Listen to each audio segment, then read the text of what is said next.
ഒരു കൊച്ചുകുട്ടി പിച്ച വെച്ച് നടക്കാൻ കഷ്ടിച്ച് ശ്രമിച്ചുകൊണ്ടിരിക്കുന്ന ഒരു കുട്ടി നടക്കുകയാണ്.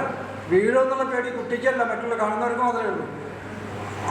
അങ്ങനെ പോയി ആ കുട്ടി ഇതാ വീണു, എഴുന്നേറ്റു, ഓടി, അങ്ങനെ ഇതവിടെ എത്തി. ഇപ്പോൾ ഈ പുസ്തക രൂപത്തിൽ ഇപ്പോൾ ഇവിടെ എത്തിയിരിക്കുകയാണ്.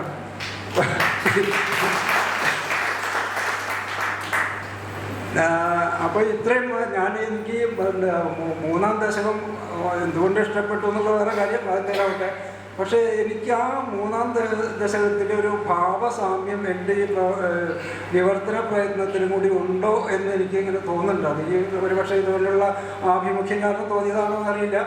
എന്തായാലും മേൽപ്പത്തൂർ തുടക്കത്തിൽ ഈ മൂന്നാം ദശകത്തിൽ അങ്ങനെയാണ്, ഭക്തി പ്രാർത്ഥനയാണ്. അതിൽ ഭക്തി പ്രാർത്ഥനയാകുമ്പോൾ തുടക്കത്തിൽ ഭയങ്കര ആപരാധികളാണ്. കഠിനമായ ഗതക്ലേശം കൊണ്ട് എനിക്കൊന്നും ഭക്തി ഉറയ്ക്കുന്നില്ല, മനസ്സിൽ ഉറയ്ക്കുന്നില്ല, ഭഗവത് സ്വരൂപം മനസ്സിൽ തെളിയുന്നില്ല, ക്ഷേത്ര ദർശനം പറ്റുന്നില്ല, കാലുവേദന, ഒന്നും നടക്കുന്നില്ല. അപ്പോൾ ഇത് ഭയങ്കര ഒരു വിഷമത്തിലാണ് ഇത്. എന്നിട്ട് മറ്റുള്ളവരെ താരതമ്യം ചെയ്യുന്നുണ്ട്. എൻ്റെ ഒപ്പമുള്ള ഭക്തന്മാർ അവരൊക്കെ അവർക്കൊരു അസുഖമില്ല, വിഷമമില്ല, ഒന്നുമില്ല. അതുകൊണ്ട് അവരൊക്കെ നല്ല ഭക്തിയുള്ളവരാണ്. അവർക്ക് അങ്ങേറ്റം ഭക്തിയിൽ ഉറയ്ക്കാൻ പറ്റുന്നുണ്ട്. അതുകൊണ്ട് ആ ഭക്തി പ്രഹർഷത്തിൽ എത്തുന്നവരാണ് അവരൊക്കെ.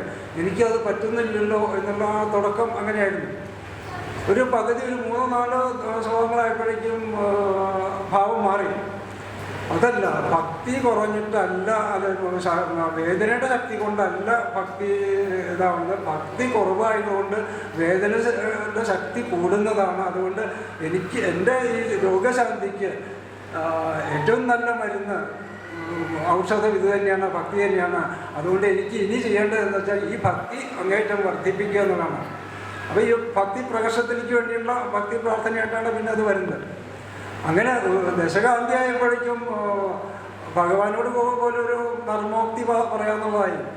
എൻ്റെ ഇത്രയും ഭക്തിയുള്ള എനിക്ക് എന്ന് പറഞ്ഞാൽ അപ്പോഴേക്കും ഭക്തിയുടെ ഇത് കൂടി അസുഖത്തിൻ്റെ ശക്തി കുറഞ്ഞു, ഇങ്ങനെ എനിക്കും ഉദ്ദേശിക്കുന്നത്. ഇത്രയും ഭക്തിയുള്ള എൻ്റെ ഈ അസുഖം മാറ്റിയില്ലെങ്കിൽ അങ്ങേക്ക് പോലും അത് ചീത്തപ്പേരുണ്ടാക്കും. അകീർത്തിസ്തേമാഭൂത്വരത എന്ന് പറയുന്നുണ്ട്. അത് അത്രത്തോളം ഒരു നർമ്മോക്തി പോലും പറയാനുള്ള ഇതിലെത്തി. അപ്പോൾ ഈ ഭക്തി, അപ്പോൾ ഇതുപോലുള്ള ഒരു ഇതാണ് എനിക്ക് എൻ്റെ ഇതിലും വിവർത്തനത്തിൽ എനിക്ക് തോന്നിയതെന്ന് തോന്നുന്നത്. കാരണം തുടക്കത്തിൽ എനിക്ക് യാതൊരു ഒട്ടും ആത്മവിശ്വാസം ഉണ്ടായിരുന്നില്ല, ഇത് ചെയ്യാൻ പറ്റുന്നുള്ളത് തോന്നുന്നില്ല. പക്ഷേ ക്രമത്തിൽ ചെയ്യും തോറും എനിക്ക് തോന്നുന്ന ഇതൊക്കെ ഒന്ന് കുറഞ്ഞു വന്നു, തടസ്സങ്ങളൊക്കെ നീങ്ങി ഒരു പകുതി വരെ ദശകളായപ്പോഴേക്കും പിന്നെ ഒരു കോൺഫിഡൻസിൽ അവർ കൂടുകയാണ്. ഇത് എനിക്ക് കംപ്ലീറ്റ് ചെയ്യാൻ പറ്റും. അപ്പോൾ ഞാൻ പിന്നെ ഈ നരസിംഹാവതാരമുണ്ട്, മറ്റതുണ്ട്, അതുണ്ട്, ഇതൊന്നും എൻ്റെ മനസ്സിൽ ഞാൻ പറഞ്ഞ ആ കൊച്ചുകുട്ടിയെ പോലെയാണ്.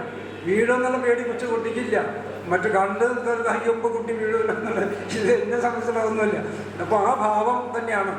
അപ്പം ഞാനിപ്പോഴും പറയുന്നത് നാരായണീയം വിവർത്തനം ചെയ്യാനോ അതിൻ്റെ കേന്ദ്രത്തൊക്കെ എനിക്ക് ഉൾക്കൊള്ളാൻ പറ്റുന്നുള്ള ആ ഒരൊറ്റ ഉദ്ദേശം എനിക്കില്ലായിരുന്നു. അതൊന്നുമല്ല.